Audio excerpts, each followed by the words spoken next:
Good morning students. Last topic में मैंने guarantee के बारे में आपको बताया था। अब मैं आपको एक एग्जांपल देता हूँ। जैसे गारंटी है, एक फर्म है, उसका प्रॉफिट है 50,000, फर्म में पार्टनर है ABC और guarantee given to C, firm ने सी को गारंटी दी है 15,000 रुपए की, 15,000 की, जो कि bond by A and B, A और बी इक्वली बॉन्ड करेंगे। तो सबसे पहले अपन सी का पार्ट कैलकुलेट करेंगे। सी का पार्ट अगर कैलकुलेट करते हैं तो 1/5 50,000 का करते हैं, तो ये पार्ट आता है 10,000। तो आपकी शॉर्ट अमाउंट कितनी आई वो देखो आप।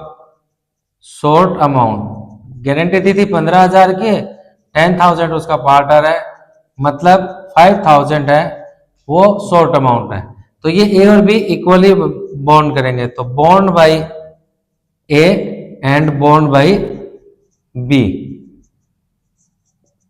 जो 5,000 रुपए है 1/2 एंड 1/2, यानी 2,500 रुपए ए देगा और 2,500 रुपए बी देगा। यानी अगर आप ए का पार्ट निकालते हो तो ए का पार्ट आता है 2/5 इंटू 50,000, 20,000। बी का पार्ट कैलकुलेट करोगे तो 2/5 50,000 यानी 20,000 रुपए।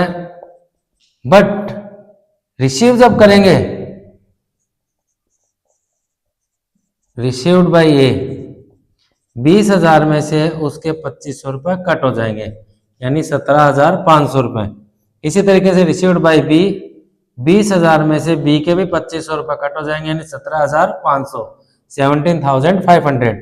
और रिसीव्ड बाई सी, सी का प्रॉफिट था 10,000, पर उसको 2,500 प्लस 2,500 यानी पूरे 15,000 रुपए उसको मिल जाएंगे। तो कहने का मीन्स ये है कि जो अपनी गारंटी अमाउंट है वो ए और बी दोनों ने बॉन्ड की है, वो भी इक्वली की है।